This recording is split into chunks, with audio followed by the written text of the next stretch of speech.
कैसे हो आप सभी। मैं आपका दोस्त आपका भाई अमित शेखावत आप लोगों के बीच में शाम की क्लास में एक बार फिर से आ चुका हूं। और शाम की क्लास की अगर डिस्कस करने से पहले मैं आप लोगों से जो मैंने मॉर्निंग में क्वेश्चन पूछा था उसका आंसर भी आप लोगों ने नहीं दिया है, तो उसका कुछ आंसर और क्वेश्चन की बात करें हम लोग तो मैंने जो श्री देवीलाल हैं उनसे रिलेटेड मैंने एक क्वेश्चन पुट किया था। तो जो क्वेश्चन है वो क्या था कि श्री देवीलाल को हरियाणा में क्या कहते हैं। श्री देवीलाल को हरियाणा में ताऊ के नाम से भी जाना जाता है और इन्हें किंग मेकर भी कहा जाता है। और ये हमारे हरियाणा के सबसे जो मंत्री थे वो उप प्रधानमंत्री के रूप में भी निखरे थे और इन्हें जननायक भी कहा जाता था। क्या जननायक भी कहा जाता है। अब बात करें हम अगले क्वेश्चन की तरफ, तो अंबाला नगर की स्थापना किसने की थी। पार्ट 8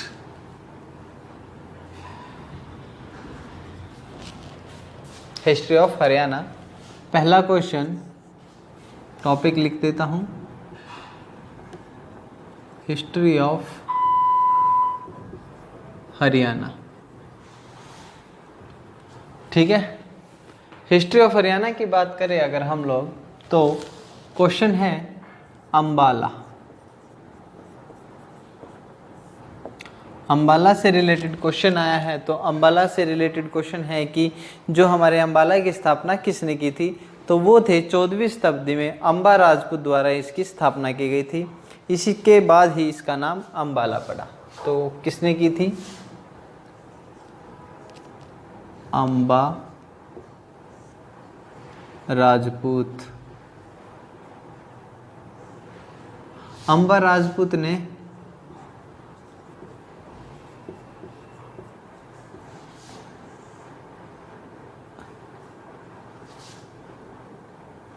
स्थापना की थी। ठीक है, अंबा राजपूत ने इसकी स्थापना की थी 14वीं शताब्दी में। कब, 14वीं शताब्दी में इसकी स्थापना की थी। ठीक है, अगर हम बात करें अगले क्वेश्चन की तरफ, अगले क्वेश्चन की तरफ अगर हम लोग बात करें तो वो है हमारा कि हर्षवर्धन अपने भाई राज्यवर्धन की शंशाक के साथ युद्ध में हुई मृत्यु के बाद किस जिले के शासक बने।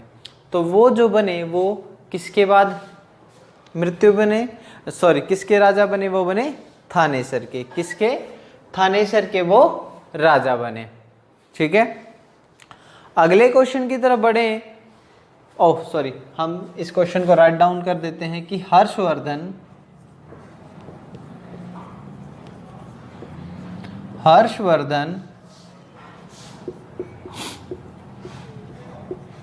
थानेसर के राजा बने।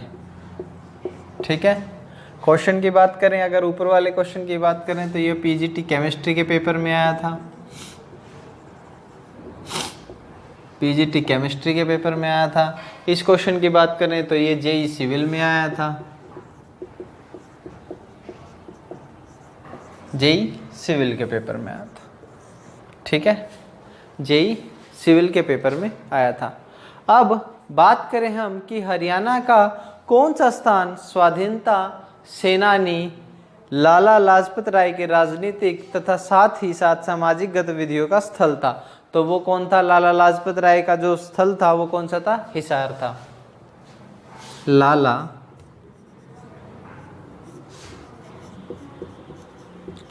लाजपत राय, लाला लाजपत राय कहाँ से थे, हिसार से थे। ठीक है, हिसार से लाला लाजपत राय थे। अगर इन्हें किसके नाम से जाना जाता था, केसरी लाल से भी जाना जाता था, पंजाब केसरी लाल, पंजाब केसरी लाल के नाम से भी जाना जाता था। ठीक है। और इनको क्या कहा जाता था, और क्या क्या कहा जाता था? और इनके नाम पर एक हिसार के अंदर पशु विज्ञान और चिकित्सालय विश्वविद्यालय का नाम भी लाला लाजपत राय के नाम पर रखा। तो पशु विज्ञान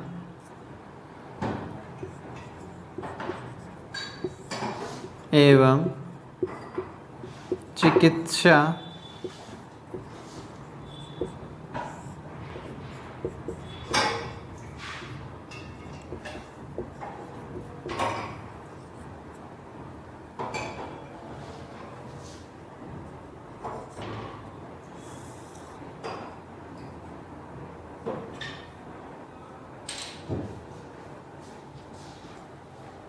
ठीक है, पशु विज्ञान और चिकित्सा का जो विश्वविद्यालय है वो भी इनके नाम पर रखा गया।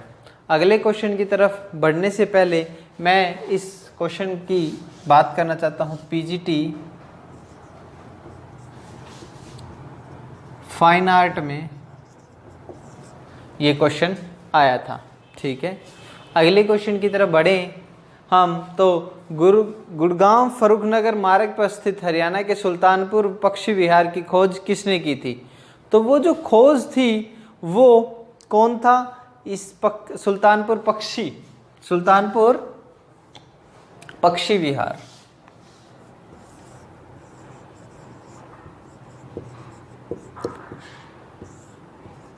सुल्तानपुर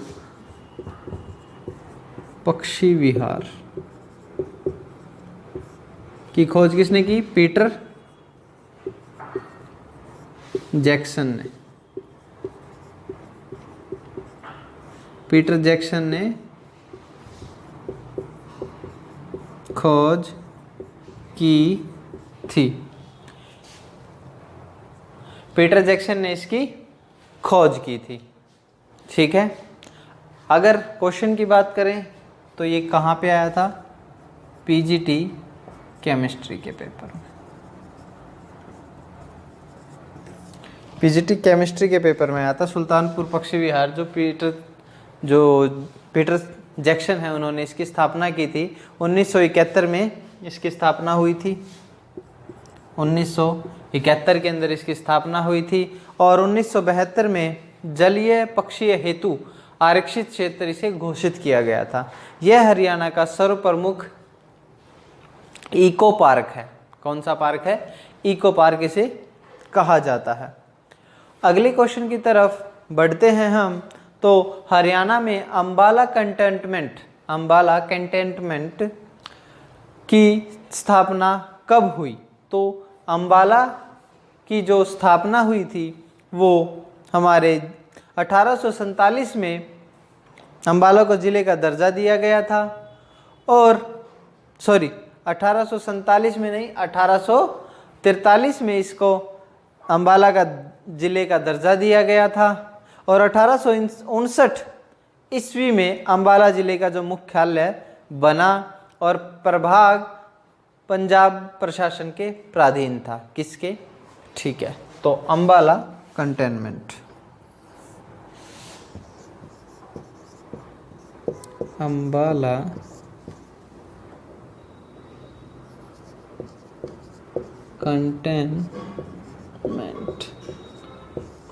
कंटेनमेंट 1843 में बना। ठीक है, अंबाला कंटेनमेंट 1843 में बना था। 1857 की क्रांति के समय झज्जर का नवाब कौन था? तो जो झज्जर का नवाब था वो था नवाब अब्दुल रहमान खां। कौन था? नवाब अब्दुल रहमान खान 1857 की क्रांति के समय झज्जर के नवाब थे। अगर आप लोगों ने इसको लिख लिया हो तो मैं रब कर देता हूं। 1857 में झज्जर के नवाब कौन थे? तो जो नवाब थे वो हमारे नवाब अब्दुल रहमान खान थे।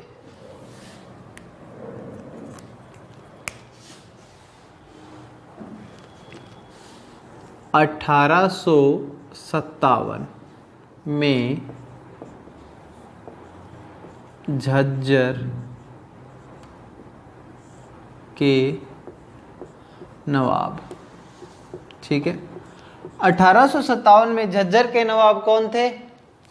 नवाब अब्दुल रहमान खान। नवाब अब्दुल रहमान खान, ठीक है। नवाब अब्दुल रहमान खान इसके नवाब थे। ये क्वेश्चन की बात करें अगर हम लोग, तो ये जो क्वेश्चन आया है हमारा फाइन आर्ट के पेपर में आया था। कौन आया, कब आया था? फाइन आर्ट के पेपर में। पीजीटी जो हमारा फाइन आर्ट का पेपर था उसमें ये क्वेश्चन आया था, ठीक है। अगले क्वेश्चन की तरफ बढ़े हम, तो Haryana non biodegradable garbage control या एक्ट कौन से सन से लागू किया गया था? हरियाणा में नॉन बायोडिग्रेडेबल जो एक्ट है वो कब से लागू किया गया था? तो वो जो लागू किया गया था 1998 में।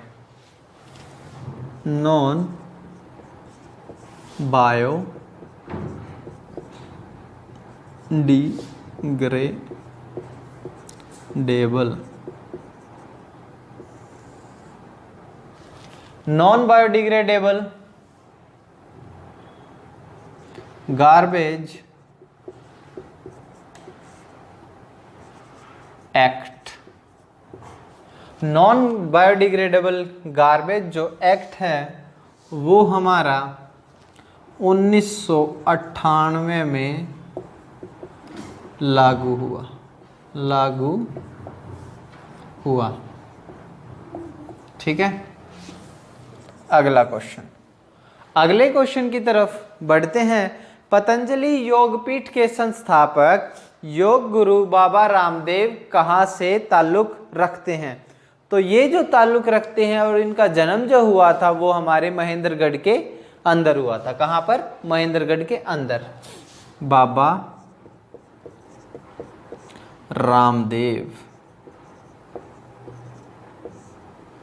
योग गुरु, ऐसे नहीं लिखते, ऐसे लिखते हैं, योग गुरु बाबा रामदेव। योग गुरु बाबा रामदेव, योग गुरु बाबा रामदेव कहाँ से थे? महेंद्रगढ़ से। महेंद्रगढ़ में इनका जन्म हुआ था। इनका जो बचपन था, उनका जो बचपन में जो नाम था वो रामकिशन यादव था। इसके बाद सन्यासी बनने के बाद इन्होंने अपना स्वामी रामदेव के नाम से जानने लग गए। इनके पिता का नाम रामनिवास यादव था, माता का नाम श्रीमतो गुलाबो देवी था। बचपन का नाम रामकिशन यादव। बाप का नाम रामकिशन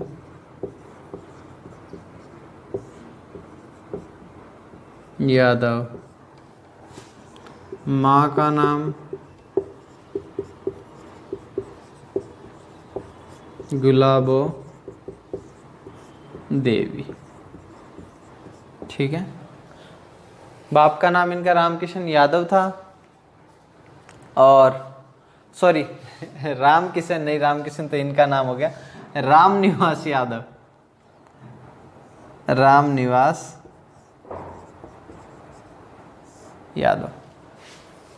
रामनिवास यादव नाम था।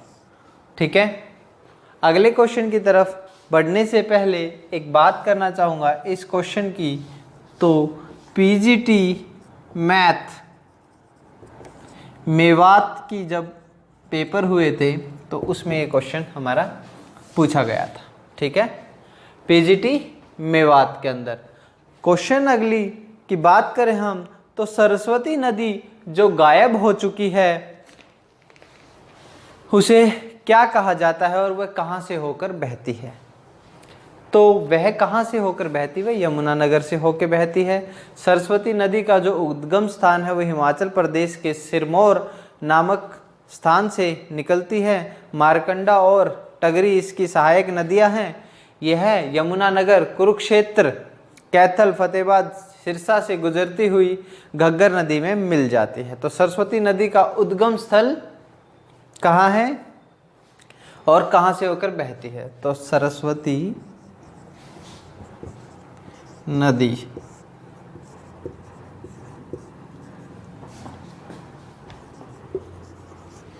यमुनानगर से होकर बहती है। ठीक है, उद्गम स्थान की बात करें, उद्गम स्थान इसका सिरमौर, हिमाचल प्रदेश में। जो लक्ष्मी नारायण राजा थे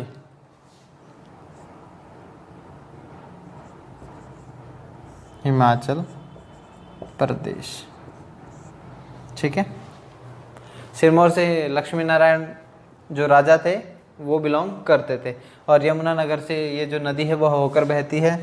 सहायक नदी की बात करें तो सहायक नदी जो है मारकंडा और टगरी है। कौन सा? टागरी। सहायक नदी मारकंडा और टागरी। कौन सी? टागरी जो मारकंडा है। समझ गए कहाँ कहाँ से होकर बहती है? यमुनानगर, कैथल, फतेहाबाद, सिरसा से होती हुई ये घग्गर नदी में मिल जाती है। ठीक है, क्वेश्चन की बात करें कहाँ से कहाँ पर, तो ये सेम पीजीटी मैथ के पेपर में ही, मेवात का जो पेपर था उसमें ये नदी बहती है। ठीक है, यहाँ से ये क्वेश्चन हुआ। तो सीसवाल संस्कृति किस जिले से फैली थी? सीसवाल संस्कृति किस जिले में फैली थी? तो सीसवाल संस्कृति हिसार जिले में। सीसवाल